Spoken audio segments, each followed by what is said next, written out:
The journey into the heart of the Rocky Mountains felt like a descent into a cold, forgotten tomb. As the car climbed the winding roads toward Estes Park, the air grew thin and the jagged, snow-capped peaks of Colorado seemed to lean in, whispering warnings.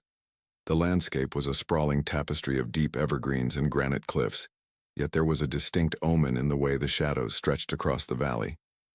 Perched like a pale, watchful ghost against the dark backdrop of the mountains sat the Stanley Hotel.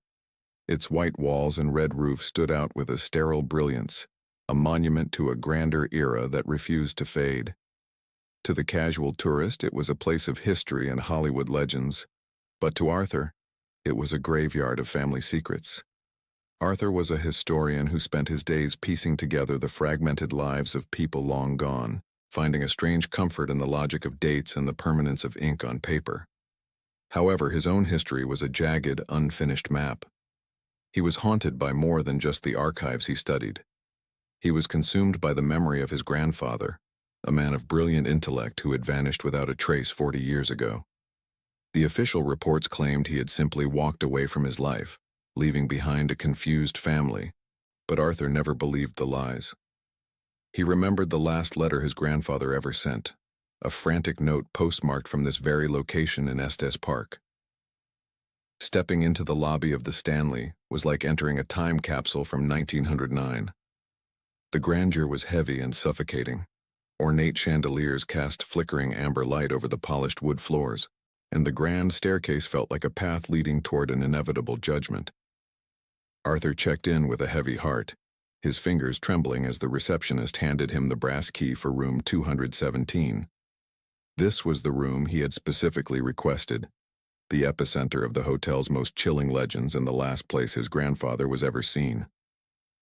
He did not come here for a ghost story. He came for closure, driven by a desperate emotional longing to bridge the gap between his grieving present and a past that had been stolen. As he walked down the long, narrow corridors toward his room, the atmosphere began to shift. The bustling sounds of the lobby faded into a pressurized silence. The air grew unnaturally cold, a biting chill that bypassed his coat and settled deep in his bones. Every few steps, Arthur felt the sensation of unseen eyes tracing the back of his neck, a predatory gaze that emerged from the very walls. Suddenly he heard it. It was faint, a delicate trill of ivory keys resonating from the direction of the empty ballroom. A piano was playing a mournful, cascading melody that sounded like a funeral march for someone who was not yet dead.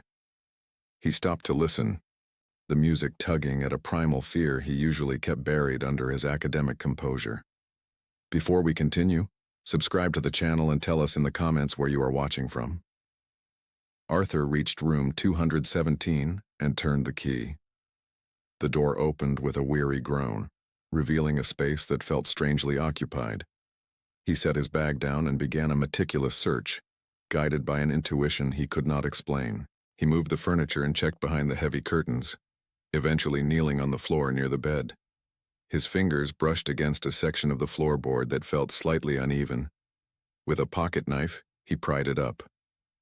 Tucked away in the dark, dusty hollow was a weathered leather journal, its cover cracked with age but its presence vibrating with a strange, heavy energy. He sat on the edge of the bed and opened the journal. The handwriting was unmistakable, the sharp, elegant cursive of his grandfather. As Arthur turned the pages, his blood ran cold. This was not a travel log or a collection of historical research. It was a frantic, terrified record of a hunt. His grandfather had not run away or suffered a breakdown.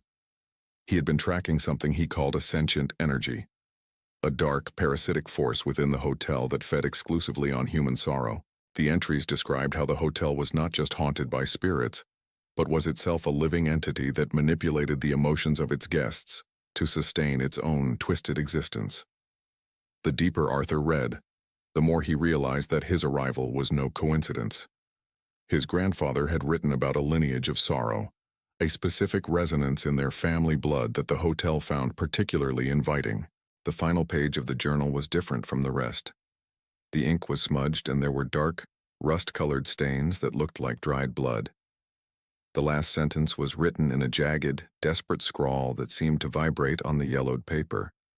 It read, It knows you are here to finish my work, and it will not let you leave as I did." A sudden, deafening silence fell over the room. The faint piano music stopped mid-note. Arthur looked up, his heart hammering against his ribs. Without warning, the lights flickered and plunged the room into a total, suffocating darkness. In the gloom, he heard the heavy, metallic thud of the deadbolt sliding home from the outside, followed by the unmistakable sound of a heavy wooden bar falling into place across the door. He was no longer a guest in room 217. He was a prisoner. The darkness in room 217 was not a simple absence of light, but a heavy liquid weight that pressed against Arthur's chest. He fumbled for his flashlight, his fingers slipping against the cold leather of his grandfather's journal.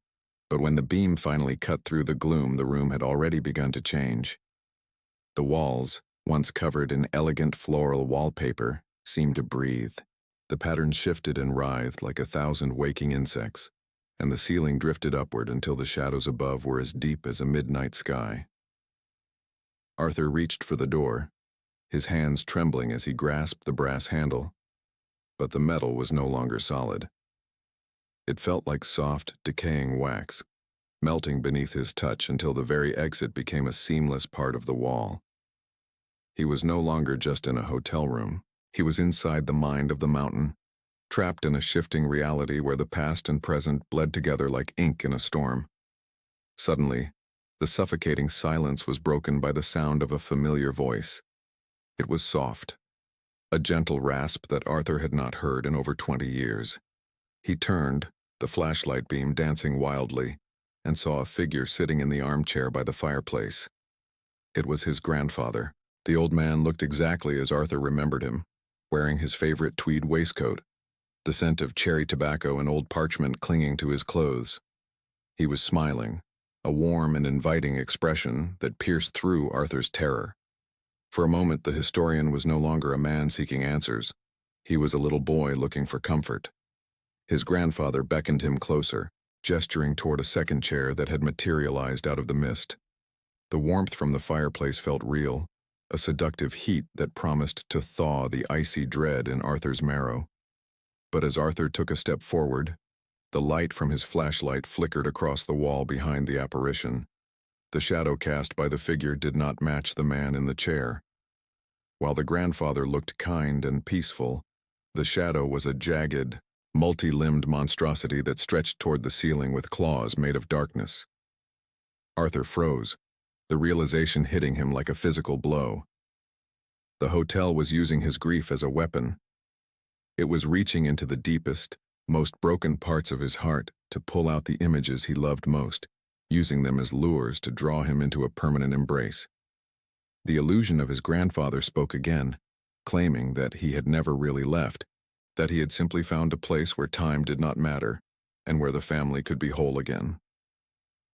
As the voice continued its hollow comfort, a sudden, violent vibration shook the floorboards. A localized distortion in the air began to shimmer near the wardrobe, acting like a window into another era. Arthur saw a vision of the 1970s, a grainy, flickering memory of the very hallway outside his room. He saw his grandfather, much younger and frantic, clutching the same leather journal. Behind him stood a man in a crisp hotel uniform, a porter with a face as sharp and cold as a winter morning. Arthur watched in horror as the porter, a man named Mr. Henderson, took a heavy silver key and locked the door from the outside, ignoring his grandfather's desperate pleas. Through the translucent walls of the vision, Arthur could hear Henderson whispering to the air, promising the hotel that this sacrifice would satisfy its hunger for another decade in exchange for prosperity and wealth. It was a betrayal of the highest order. His grandfather had not been lost to the mountains. He had been handed over to the entity by a man who saw human life as a currency to be traded for the hotel's favor. The vision shattered like glass, and the temperature in the room plummeted. Frost began to bloom across the surface of the journal in Arthur's hand, and the air became so thin it hurt to breathe. The shadows on the walls grew teeth, stretching out to snag his clothes and skin. The hotel was tired of the charade. It wanted his surrender, and it wanted it now. The central entity of the Stanley, a voice that seemed to vibrate from the very foundation of the building, spoke directly into his mind.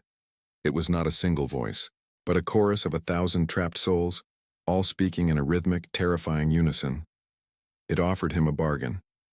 It promised him that if he stopped his investigation and stayed within the walls, he would be granted an eternal reunion. He would see his mother, his father, and his grandfather every day. He would never have to feel the sting of loss again, and the crushing weight of his grief would be replaced by a beautiful, permanent dream. Arthur looked at the spectral figure of his grandfather, which was now weeping, begging him to stay. The image was so perfect, the emotion so raw, that Arthur felt his resolve beginning to crumble.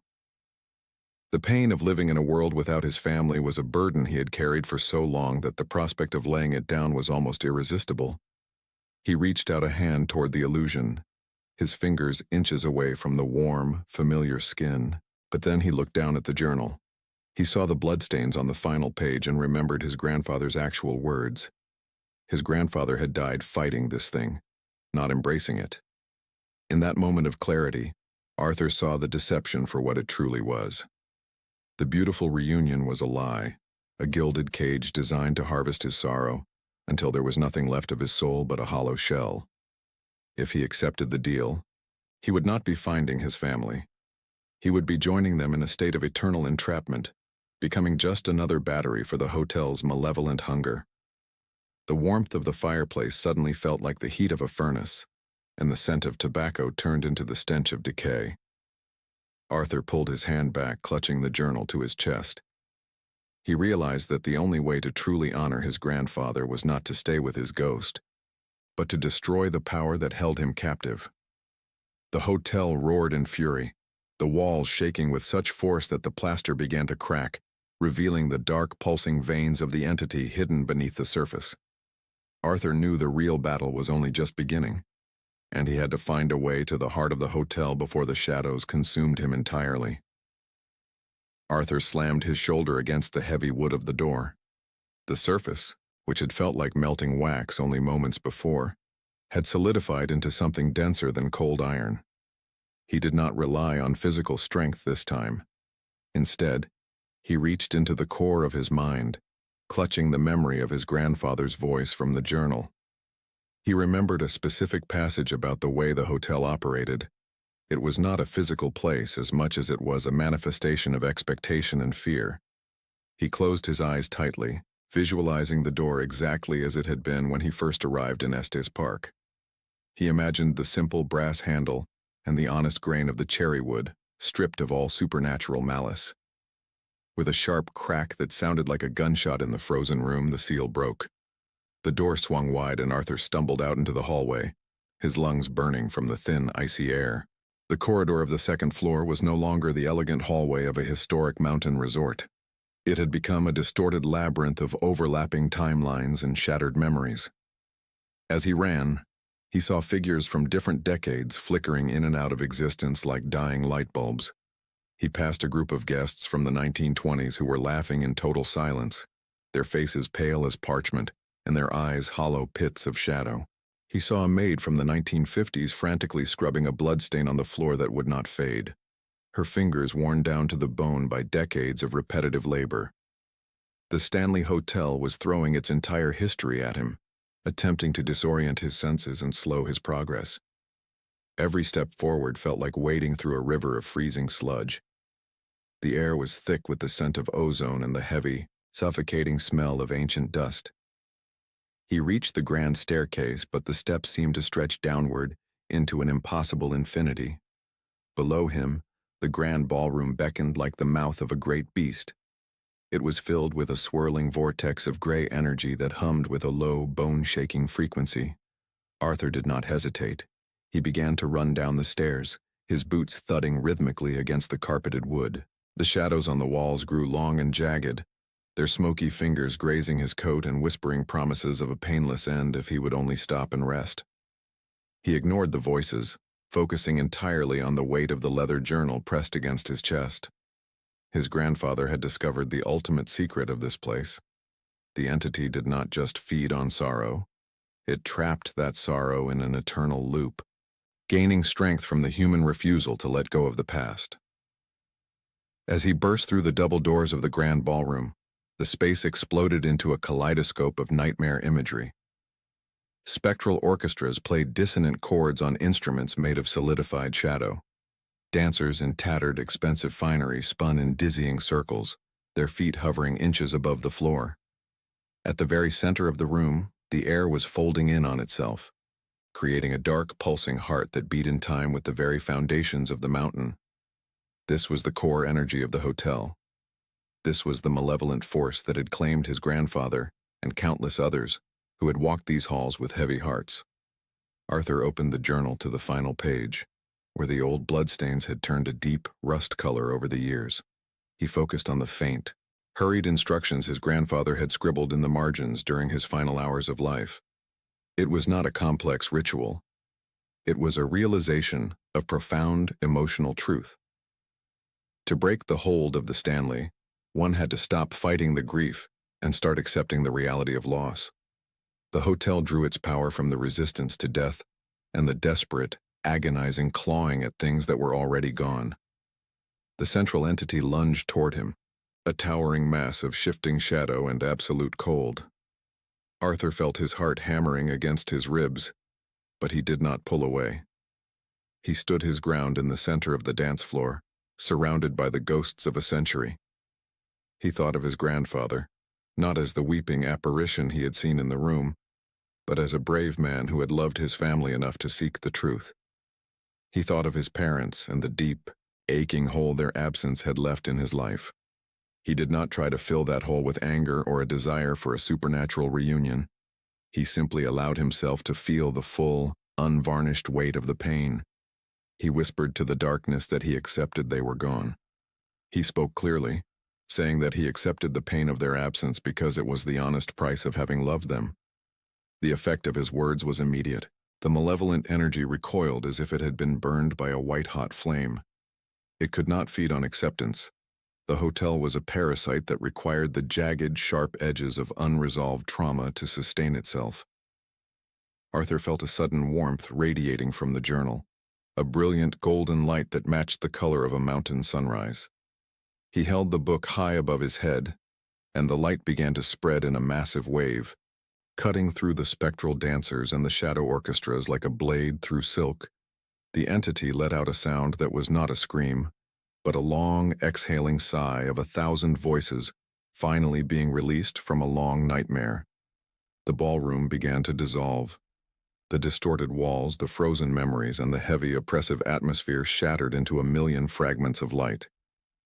For a brief moment, Arthur saw them clearly, all the people who had been trapped in the hotel's loop for decades.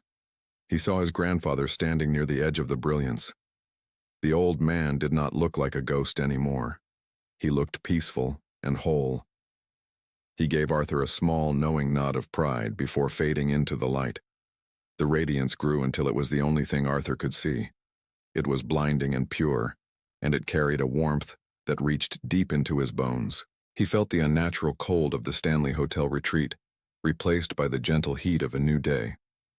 When he finally opened his eyes, he was standing in the middle of the ballroom, but it was empty and silent. The morning sun was streaming through the high windows, casting long golden rectangles across the polished wood floor. The air was crisp and clean, smelling of fresh pine and mountain snow. The heavy weight of the haunting had vanished. The hotel was no longer a predator.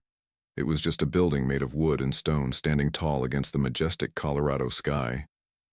Arthur looked down at the journal in his hands. The bloodstains remained, but the dark, vibrating energy that had gripped the pages was gone. He felt a lightness in his chest that he had not experienced in many years. The grief was still there, but it was no longer a cage that kept him prisoner. It was simply a part of his history.